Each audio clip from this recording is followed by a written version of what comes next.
Hey guys, Josh here, and I recently had the chance to play the demo for Paleo Pines, an upcoming farming sim with dinosaurs that is planned to release for Steam and consoles September 26, 2023. The demo let me play for the first 2 weeks, which took me about 4 hours to complete, during which I experienced most of the different game mechanics. I actually played through the demo twice, once on my own and once on stream, and I will let you know everything that I liked and disliked about it, so you can find out if this will be a game for you or not. By the way, the demo should be available for all to enjoy as part of Steam Next Fest starting on June 19th. The first thing you do in the demo is create your character, and it is a pretty basic process with a few skin, hair, eyes, and clothing options. There are no genders, so you can mix and match any of the options for more flexibility, but I find that most characters will end up looking pretty much the same, as there is no way to change things like facial features or body type. The good thing is, it doesn't take too long until you start playing and you arrive on an abandoned ranch in Paleo Pines, accompanied by Lucky, a Parasaurolophus, and you're told by 2 other kids who have been following Lucky's steps that they've never seen one of these and that it is a very rare species, so they ask you to help them find where the rest of the Parasaurolophuses are. The story is fairly basic. In fact, during the demo it doesn't really explain why you're on this ranch, no one questions it, and there's no backstory, prologue, or any explanation as to why this island is filled with children and dinosaurs. Maybe it's just because it's a demo, and for me the story isn't really the most important part of a farming game, but I wish there was at least a little something holding everything together. But I think the main focus of the demo, I would say, is the gameplay, so I will go over the different things you can do in Paleo Pines, from exploring the world to taming dinosaurs and growing crops. Right outside of your ranch is the Viridian Valley, which is very bright and colorful. By the way, everything in this game is just really cute. For some reason it gives me Dora the Explorer vibes, which, along with the child-looking characters, makes me think it is probably geared toward a younger audience. And I don't mind as long as the game is fun, but I will keep that demographic in mind as I review the different aspects of the game. Right from the start, you can ride Lucky, who has the ability to sprint, making the process of exploring the Viridian Valley very fun and easy. Later on, you will unlock other dinosaurs, each with a different running speed and their own animations. Some of them can look pretty hilarious, and they're all very well done. I just love the care that went into making each dinosaur feel different. Overall, I do like the graphics of this game. However, during my first playthrough, I felt like everything looked a little bit strange. It was just so blurry. And then in my second playthrough, I realized that there's actually a setting to turn that blurriness on or off. So I turned it off, and then I felt like the world looked so much better. So if you do play this game, and if your PC can handle it, I definitely would recommend to turn off the blurriness. The starting area is a pretty good size, and as you play you will unlock more regions to discover, along with new dinosaurs and resources. The main reasons for going out are gathering things like fruits and of course taming dinosaurs, which you can do with your special flute. The flute has 4 different color-coded notes played by using the keys 1 through 4 on the keyboard, which can be held for longer notes. You first need to get a dinosaur's attention by playing 3 short red notes. Afterward, the dinosaur will make some notes that you will have to remember and replicate. Each species has a different melody and sounds different, which once again is a nice attention to detail. Those melodies get a bit more complicated as you meet later dinosaurs,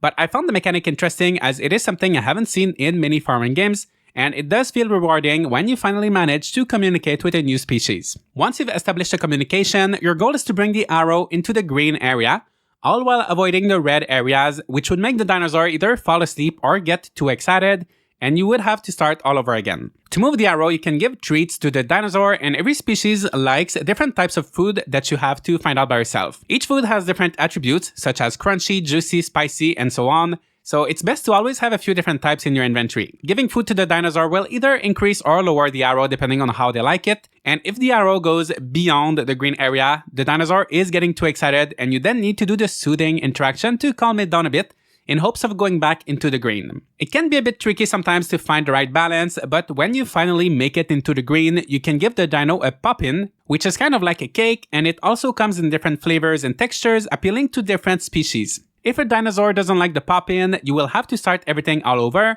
but if it does like it, then it will trust you and follow you to your ranch. Another little detail that I liked is that each species comes in a variety of colors. For example, I found this black Gallimimus, which according to a dev that showed up during my live stream, has about 1 chance out of 1,000 to spawn, so I feel like it will be a lot of fun to try to find all of the rare variations. Once you've got a friend to follow you, the next step is to build a pen for them. When you start, there are a few fence posts scattered around the farm, and picking them up, I found one little gripe with the game, the movement. I was playing with a mouse and keyboard, and while running around the world wasn't an issue, precise movements felt a bit clunky, with my character moving in seemingly random directions when I got too close to an object. On top of that, in order to accomplish an action, you often need to be in a very specific position, very close to the object and facing it. So it took me way longer than it should to do certain things like picking up the fences, filling up my watering can, or selecting the correct dinosaur that I wanted to interact with. Placing fences is a bit easier than removing them as you enter build mode and you can select where to place objects. However, at least for the demo, there doesn't seem to be a way to move the camera while you're in the build mode, and nothing can go behind or too far from where your character was when you launched the build mode. So when I tried to expand the pen, I often had to go in and out of the build mode and reposition my character in order to be able to place my fences properly. And I feel like the main point of a build mode is usually the fact that you can decorate without having to move your character around all the time. So having to reposition myself multiple times felt a bit annoying. I hope these little annoyances will get fixed by the full release, but once your pen is built, the worst is behind you. You then need to put a dreamstone for each dinosaur living in the pen, and those are kind of crystals that you find around the world, and they serve as a shelter for the dinosaurs. You can have multiple dinos in one pen, but one thing to keep in mind is that each species has different preferences. For example, some might prefer to be in a group, others might prefer to be by themselves, and they usually like to have their pen to be of a certain size.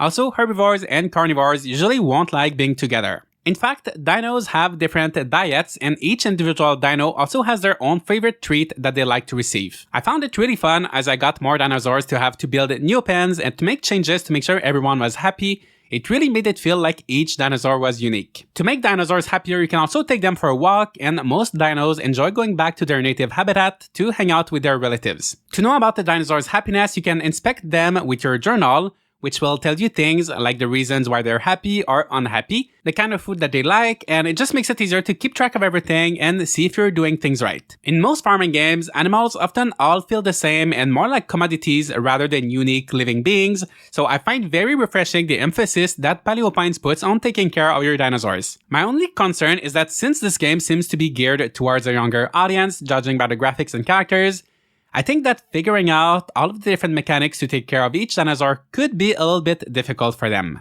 I'm not too sure, but that's just one thing to keep in mind if you're thinking of this game for a very young child. Once a dinosaur is happy for multiple days, it will start trusting you, allowing you to ride it and use its help on your ranch. Lucky, the Parasaurolophus can help you clear debris, but other dinosaurs can help you till the soil, water the crops, break things like rocks, and more. These skills will make your chores a lot easier and will also allow you to unlock new areas around your ranch and around the island. However, never take a dinosaur's trust for granted, as if they become unhappy, they will stop helping you. Farming in Paleo Pines is pretty straightforward. You till the soil, either with a hoe or a dino, plant seeds, and then water them, once again with a watering can that can be a bit difficult to fill up, or a dino way more efficient. After a few days, you can harvest the crops and either sell them, keep them for cooking, or give them as treats for your dinosaurs. The same journal used to gather information on dinosaurs can also give you details on crops, such as the number of days needed before they're ready to harvest, their ideal type of soil, along with care instructions like the frequency at which they need to be watered. The game also features different types of fertilizers, and the weeds will sometimes appear on your crops, which you will have to remove. I think all of those ideas have some good potential, and it looks like they are taking a similar approach as with the dinosaurs,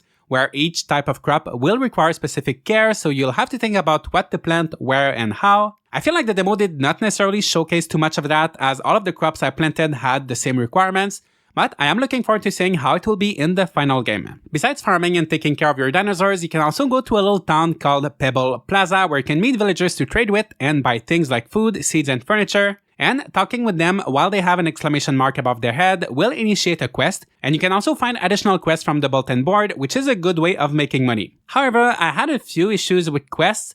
Not only did I sometimes see villagers with an exclamation mark, but I couldn't interact with them as they were walking, and apparently can only talk with them when they're at their shop, but sometimes the objectives were a bit unclear. For example, many quests will ask you to speak with a specific character or to find a specific thing without telling you where to go or how to find them. One specific quest asked me to inspect the Styracosaurus while it sleeps without telling me which of the multiple dinosaurs were the Styracosaurus is or what they even look like. While I probably knew what a Styracosaurus was 20 years ago when I was in my dinosaur phase, it's no longer the case, and since this game seems somewhat geared towards younger players who maybe cannot even read, I do feel like objectives should be visible on the map or at least accompanied by some hints or pictures. Another quest asks you to go to investigate the entrance to Dapplewood, which took me some time to find in my first playthrough as the map did not indicate where it was. That being said, I appreciated that there were always lots of quests to do and I didn't get bored at any point during both playthroughs.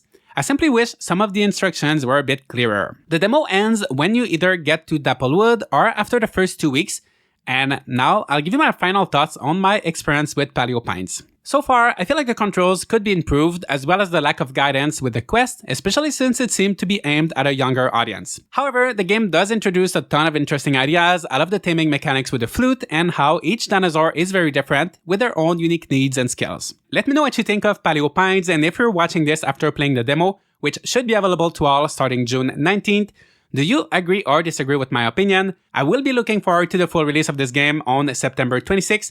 Hopefully some of the issues I pointed out can be fixed by the full release, because even though it is a little bit flawed, I do think this could be an amazing game. Leave a like and subscribe if you'd like to see more content like this, and I'll see you all in the next video.